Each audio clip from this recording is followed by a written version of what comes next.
अस्सलाम वालेकुम नाज़रीन, मैं हूं असद अली तूर अपने प्रोग्राम असद तूर अनसेंसर्ड के साथ। आज जो हम आपको बड़ी खबर देने जा रहे हैं वो बड़ी ही तशवीशनाक है पाकिस्तान के लिए कि पाकिस्तान क्या जो शब्बर जैदी साहब ने बयान दिया था, जो साबिक चेयरमैन FBI हैं इस मौजूदा हाइब्रिड रजीम के, वो लाए हुए चेयरमैन FBI थे, पाकिस्तान की फ़ौज और वज़ीर इमरान खान की चॉइस थे वो। उन्होंने भी रिसेंटली कहा था कि पाकिस्तान दिवालिया हो गया है। तो अब हम आपको कुछ फैक्ट्स के साथ ये बताने जा रहे हैं कि क्या पाकिस्तान वाकई ही दिवालिया हो गया। ये बड़ी ही तशवीशनाक खबर है और वो खबर ये है कि पाकिस्तान ने चीन से 21 अरब डॉलर रुपए का कर्ज मांग लिया है। यानी कि हमारी मईशत अब इस जगह पे आ गई है कि हम कहाँ पर कभी चीन से कभी सऊदी अरब से 2-2, 3-3 अरब डॉलर लेके अपने फॉरेन रिजर्व्स में शो करते थे कि हमारे फॉरेन रिजर्व्स में पैसे हैं। अब इस तहरीके इंसाफ की हुकूमत ने हमें 3.5 साल में वहाँ पे पहुँचाया कि हम चीन से अब अपनी मईशत को सर्वाइव करवाने के लिए 21 अरब डॉलर मांग रहे हैं, वरना हम बैंकक्रप्ट हो जाएंगे आलमी तौर पे और दिवालिया हो जाएंगे। ये है सबसे तशवीशनाक बात और ये हम आपको बता रहे हैं कि ये हुकूमत पाकिस्तान ने मांगे हैं, ऑफिशियली चीन को लिख दिया गया है। वो तफसीलात क्या हैं वो भी हम आपको बताते हैं। पाकिस्तानी हुकूमत ने चीन से 21 अरब डॉलर जो मांगे हैं, इसमें से पाकिस्तान ने चीन से दरख्वास्त की है कि 10 अरब डॉलर हमारे पास एक डिपॉजिट फंड है उसमें रखवाए जाए। आपको बता दें डिपॉजिट फंड वो होता है कि ये वो पैसा होता है कि जो हम फॉरेन रिजर्व में शो करने के लिए रखवाते हैं अपने पास। ये हम सऊदी अरब से भी ले चुके हैं, UAE से भी ले चुके हैं, कतर से भी ले चुके हैं और चीन से भी ले चुके हैं माजी में। और लेकिन ये जो पैसा इसमें रखवाया जाता है वो हमारा नहीं होता, हम यानी कि उसको इस्तेमाल नहीं कर सकते, लेकिन उसके बावजूद हम उस पर सूद अदा करते हैं। और ये आम जो कर्ज लेते हैं उसी तरह सूद होता है, लेकिन हम उस कर्ज से तो कुछ प्रोजेक्ट्स लगाते हैं ना, और उन प्रोजेक्ट से फिर वो उस सूद के साथ उस कर्ज को उतारते हैं। यहाँ पर कोई प्रोजेक्ट नहीं लगता, लेकिन हम उस पैसे पर सूद देते हैं और फिर जब वो मुल्क चाहे हमसे वो पैसे वापस ले सकता है। अदरवाइज एक ख़ास मुद्दत के लिए वो हमारे बैंक अकाउंट में रखवाता है और उसके बाद हमें उसे वापस करने होते हैं। यानी कि इसके पीछे असल ये होती है कि हम कहते हैं, आपको सादा लफ्ज़ में बताएं कि जी मेरे बैंक में पैसे नहीं हैं और मैंने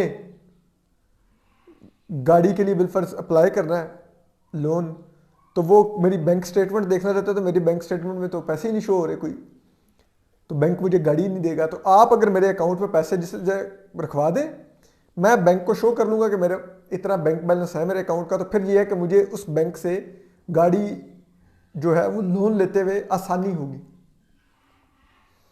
और वो मुझे आसान शराइत पे लोन दे देगा, गाड़ी दे देगा किस्तों पर। तो इसलिए ये सादा लफ्ज़ों में ये होता है। तो इसी तरह जो ममालिक होते हैं, जब हमने IMF के पास जाना था तो IMF ज़ाहिर बात हमें कर्ज देने से पहले देखेगा कि इनकी इतनी औकात है कि ये कर्ज कल को वापस कर सकें, ये ना हो कि ये बैंकक्रप्ट हो जाए। तो फिर हमें IMF को दिखाने के लिए कि नहीं हमारे पास पैसे हैं, हम दोस्त ममालिक से पैसे लेते हैं। सऊदी अरब से लिए हमने माजी में, UAE से लिए, चीन से लिए। लेकिन हुआ क्या, असूलन तो ये होना चाहिए था कि उस दौरान ये वक्ती तौर पर हमारे पास रखवाए गए थे कि उस दौरान अपने आप को माशी तौर पर बेहतर करें, अपने खुद रेवेन्यूज़ और पैसे जनरेट करें अपने मंसूबों से, और फिर उन पैसों के सर पे जब आप अपने बैंक अकाउंट अपनी यानी कि बैलेंस शीट को बेहतर कर लेंगे, फॉरेन रिजर्व्स बढ़ा लेंगे, तो फिर ये पैसे वापस कर देंगे और फिर हम अपने ही पैसों के सर पे जिएंगे। लेकिन मसला ये है कि यहाँ पे 3.5 साल बाद हमने जो 3.5 साल पहले PTI हुकूमत ने आते साथ 3 अरब डॉलर सऊदी अरब से ले, 3 अरब डॉलर UAE से ले, 2 अरब डॉलर चीन से ले, वो सारे के सारे पैसे लिए और इस वक्त पाकिस्तान के तकरीबन 16 अरब डॉलर के करीब के फॉरेन रिजर्व हैं और वो सारे के सारे IMF से लोन लेके या इन दोस्त ममालिक से पैसे लेके बनाए हुए हैं। और अब IMF प्रोग्राम ख़त्म हो जाएगा सितंबर में, तो हम फिर IMF के आगे झोली उठा के खड़े होंगे। और उसके लिए हम तैयारी के लिए क्या कर रहे हैं, हम चीन से कह रहे हैं कि आप 10 अरब डॉलर छोटी मोटी अमाउंट नहीं, 10 अरब डॉलर हमारे पास डिपॉजिट करें जो शो हो। 21 अरब डॉलर टोटल मांगे, 10 अरब डॉलर ये हैं। जबकि 11 अरब डॉलर जो हमने चीन को कहा है वो है कि आप हमारा जो कर्ज है जो हमने आपसे लिया हुआ मुख्तलिफ मंसूबों में, या जो हमने पहले से 4 अरब डॉलर जो आपसे रखवाए हुए अपने डिपॉजिट में, उनको आप हमसे वापस ना लें, उसको एक्सटेंड कर दें। और वो क्यों हम कह रहे हैं, ये जो 11 अरब डॉलर हमने कहा है कि आप हमारे जो कर्जे हैं उनको ज़रा आगे माफ़ नहीं कर दें, हम कह रहे हैं कि आप इनको अभी जो इनकी डेट आ रही है वापसी की उससे आगे कर दें, बढ़ा दें आगे डेट।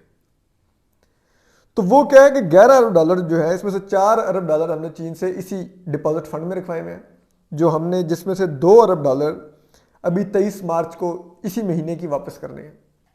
तो हम चीन से कह रहे हैं कि आप ये 23 मार्च को जो हमसे 2 अरब डॉलर लेने हैं बराए मेहरबानी मत लें। यानी कि यौम पाकिस्तान पर हम कह रहे हैं कि आप हमसे जो हमने इधर 2 अरब डॉलर आपसे वापस करने हैं वो आप मत लें। जबकि 3 अरब डॉलर हमने 2.25 अरब डॉलर हमने ले रखे हैं आरएमबी पर कमर्शियल कर्जा, वो भी 25 मार्च को इसी महीने के वापस करना। हम कह रहे हैं वो भी चीन को कह रहे हैं वो भी आप रोल ओवर कर दें, आगे कर दें, हमसे भी मत लें। यानी कि सिर्फ इस मार्च के महीने में हमने चीन को 4.25 अरब डॉलर वापस करना है। जब हम चीन से कह रहे हैं कि आप आगे कर दें, हमसे मत लें, हम पैसे देने के काबिल नहीं हैं, ठीक है, हमारी कोई औकात नहीं है कि हम ये पैसे वापस कर सकें, आप आगे कर दें। जबकि स्टेट बैंक ने चीन को यह भी तजवीज़ भिजवाई है कि आप 15 अरब डॉलर का हमारे साथ करेंसी स्वैप का मुआहदा कर लें।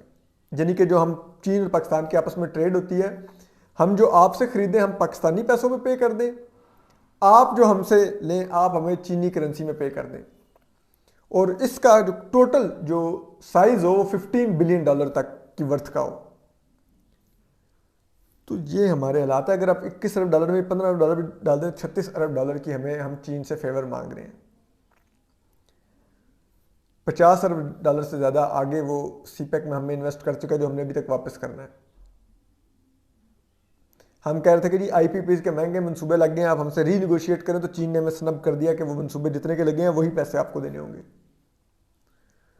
और अब हम 21 अरब डॉलर और मांग रहे हैं, 15 अरब डॉलर की करेंसी स्वैप मांग रहे हैं।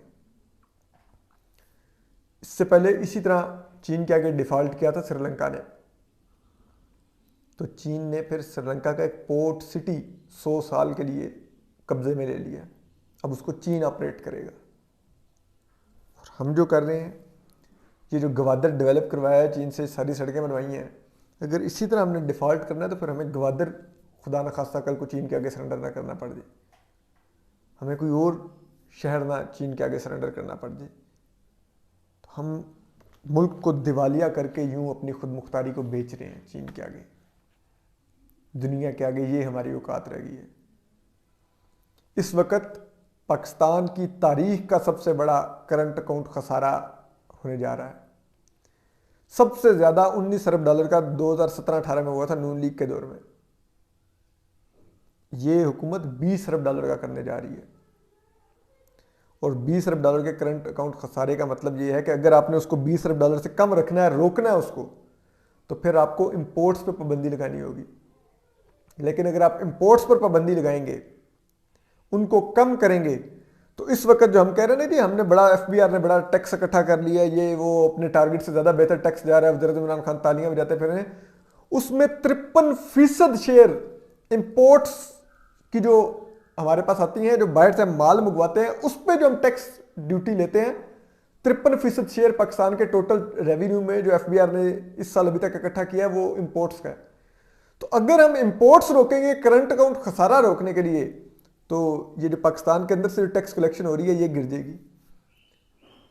यानी कि हम इस वक्त एक तरफ खाई है तो एक तरफ मौत है, दरिया है। आप देखिए कि हम कह रहे हैं कि अगर करंट अकाउंट खसारा नहीं हम रोकते, तो पाकिस्तान के जो फॉरेन रिजर्व हैं जो इस वक्त तकरीबन 16 अरब डॉलर के करीब हैं, वो तेज़ी से गिर के अगले चंद माह में 6-7 अरब डॉलर के रह जाएंगे। और 6-7 अरब डॉलर का मतलब होता है कि मुल्क दिवालिया हो गया। और अगर हम वो कर्टेल करते हैं इंपोर्ट्स को कि करंट अकाउंट खसारे को रोक लें, तो फिर मुल्क के अंदर से जनरेट होने वाला जो टैक्स कलेक्शन है, जो रेवेन्यू है, वो इतनी नीचे आ जाएगी कि फिर भी हम मुल्क नहीं चला सकेंगे। और फिर इसी तरह कि हमें चीन से कहना पड़ रहा है कि आप 21 अरब डॉलर की फेवर दे दें, और दोस्त ममालिक के आगे हाथ फैलाएंगे, फिर एंड में दोबारा IMF के पास जाएंगे। तो मुल्क को किस तरह माशी तौर पर तबाह किया गया इस हुकूमत ने। कैसे पेट्रोल 150 रुपये पहुंचा दिया इस हुकूमत ने, 150 रुपये लीटर। चीनी 55 रुपये से उठा के 110 रुपये पर पहुंचा दी। आटा 100 रुपये के करीब पहुंचा दिया, 30-35 रुपये का मिलता था। दालें 4-4 गुना महंगी होगी। ऑयल का पैकेट 135 से 175 रुपये का मिलता था, आज 450 रुपये का। असल इकोनॉमिक हिटमैन तो फिर वज़ीर इमरान खान साहब आप हैं, जिन्होंने ये मुल्क तबाह किया कि आज हम इस तरह दिवालिया हो गए कि हम चीन से 21 अरब डॉलर मांग रहे हैं। अपना ख्याल रखिए, सलामत रहिए, अल्लाह हाफिज़।